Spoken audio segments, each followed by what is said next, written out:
Hi, and welcome to today's video. In this video, I am going to be talking about how to get over an event that you're having a hard time getting over using my favorite technique that I use with myself and also with couples that I coach. But before I do that, I just want to introduce myself. My name is Janna Denton-Howes. I am a marriage coach and creator of two programs, 30 Days to Wanting It More. I help with that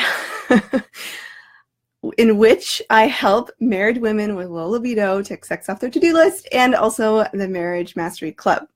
Whew, let's see if I can get through the rest of this video. So I think the question is, why are these rocky moments that we're having a hard time getting over in our relationship hard to get over? What about them? Because I hear a lot of women say, I wish I could just forgive and let go, but I just don't know how. So it's because it's not because you're crazy. It's not because that you're some malicious person who holds a grudge forever.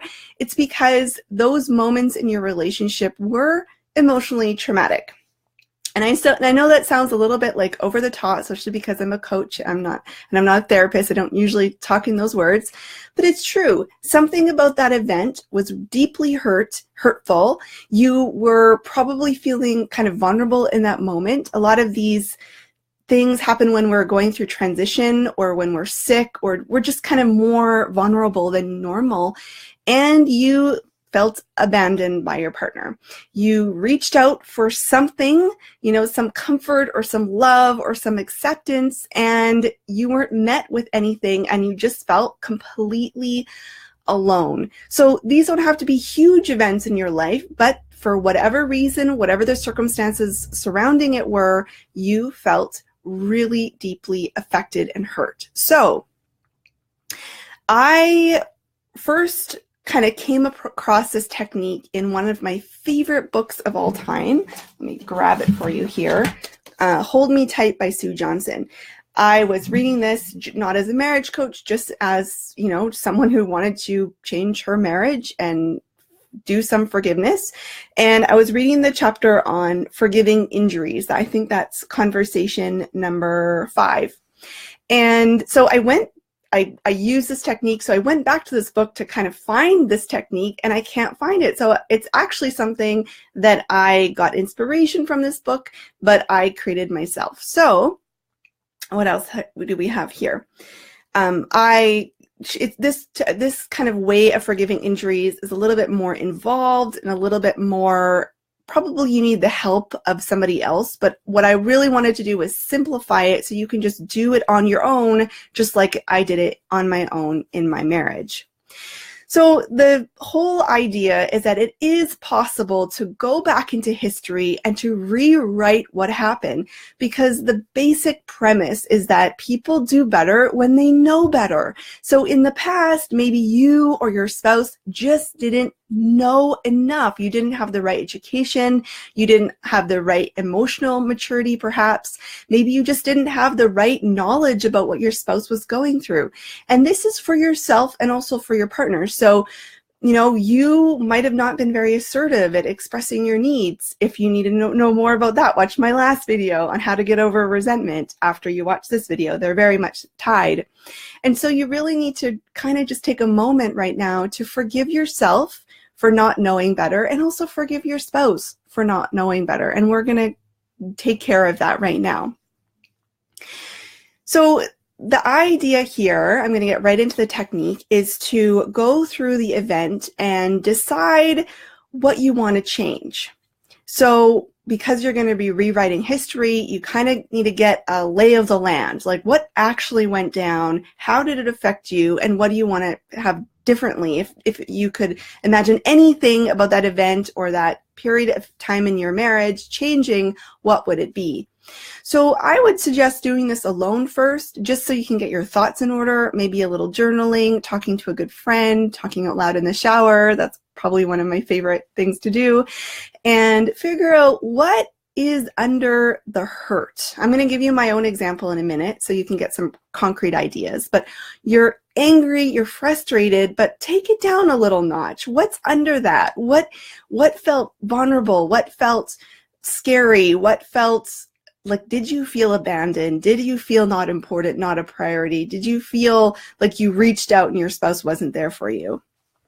So figure that out. Then the second step is, what do you wish had happened? And really go through some details, you know, not just generally, I wish I felt supported, but what does that support look like? What would your partner have done and said that would have changed it for you to be able to be supported or feel supported?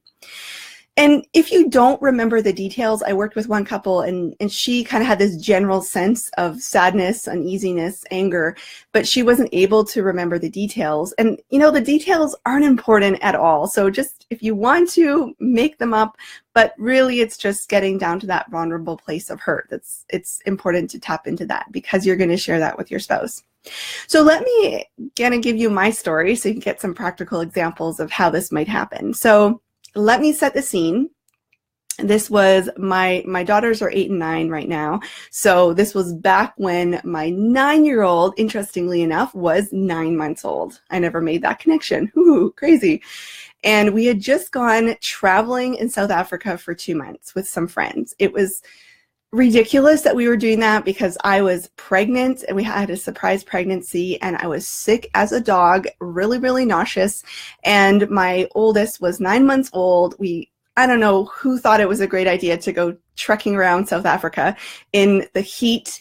My milk had dried up, but I didn't know. So my 9-month-old was cranky and unhappy and it was miserable. So we were coming home from that. I mean, it was fun and beautiful, and South Africa is gorgeous, but you can imagine the exhaustion that we were all experiencing. So we had a 10-hour flight from Johannesburg to Amsterdam. We get in, probably no one slept very well. Probably there were a lot of walking around. You can just imagine with a 9-month-old.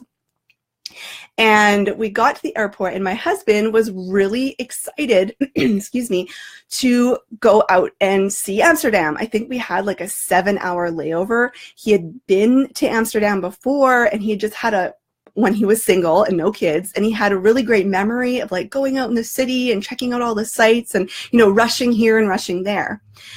I, on the other hand, was exhausted, sick, tired. I was trying to nurse this 9-month-old baby who wasn't getting enough milk. I hadn't eaten very well. I had low blood sugar. I was probably severely dehydrated. You get the point. So we finally found like this little sleeping kind of nookie place in the airport. Thank the Lord that we found something like that. And we hunkered down, but my husband was really grumpy. He wanted to go have this adventure. I was getting in his way. And I just felt so severely abandoned. I can't even express how it felt to just be alone in that stark room with a crying baby, sick to my stomach, just feeling so sorry for myself. I don't even think he ended up going out into actually Amsterdam and going and checking out. I don't even think he did that. I think what he ended up doing was just going to get us food and coming back, but I don't think he spent much time with us. He was really, really upset. It's actually hard for me to remember the details because we have rewritten history, and so I had to dig a lot in order to find out what actually happened. So you know, this kind of experience, it kind of sits in your stomach like undigested food. You know what I'm talking about. I mean, when we rewrote this history, we went through this technique. It was years later. I had been holding on to this for quite some time, feeling very, very abandoned. So what we did is we went through, I expressed how I felt to my husband. He validated how that must have felt for me. And together we kind of sillily and goofily, because that's how we are, rewrote history. So we decided that we came off the airplane together. We were holding hands. I was assertive, like I wasn't in the past, and I said that I, you know, needed food and water and rest, and if he could just take our daughter, that would be great. He, in turn, understood my situation, said, yes, absolutely, that's what I'll do, and we had a connecting time. He was compassionate, and even just talking about it makes my heart warm with like love for my husband. So again, we do better when we know better. So it's possible to do better in the past. We don't have to hang on to that. We can let it go, and we can just create new memories in our mind. So what I want you to do now, you've discovered what was the hurt. You figured out what you wish had happened. And now it's time to go ahead and invite your husband in if he's willing. Some might not be, but I want you to just give it a try. Don't, read his mind or make things up for him that if you haven't even checked in with him. So just say to him, I've noticed that I'm holding a lot of resentment around this one situation or event in my life, and I want to let it go. And I know that you're a great husband and you love me, and you probably have no idea what was going on for me. So would you be willing to do this little exercise? And so we can just rewrite history and move on with it once and for all. And of course, I'm happy to do it with that, for you anytime you need that. So it's best with your husband. Again, focus on solutions, not the problem. Share the hurt, not the anger. So anger will always be criticism and blaming. Hurt will just be like, I felt really alone and vulnerable. I know you didn't mean that, but that's just how I felt. And you can even kind of coach him and say, what would be the best thing for me would be if you just kind of listened and just repeated back what you heard. This is called active listening. And I just want to know that you hear me. And I know it wasn't your intention, so you don't need to get defensive, but I just really, really need this. Then, also take responsibility for your part. Maybe say, I didn't share what I needed. Also, I didn't know what I couldn't do better because I didn't know better.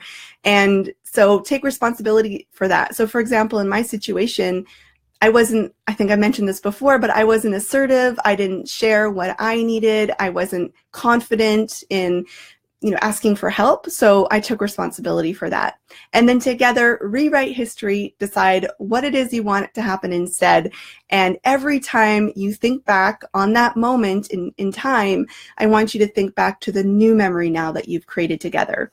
So again, a summary, what was the hurt? What do you wish had happened? Rewrite history with your spouse. And the last step is every time you think of that event now, remember your new memory. And then it will become very ingrained in your brain. I do not ever think of that Amsterdam experience anymore with the old memory. I just think about with the new memory because in my brain, that's what happened.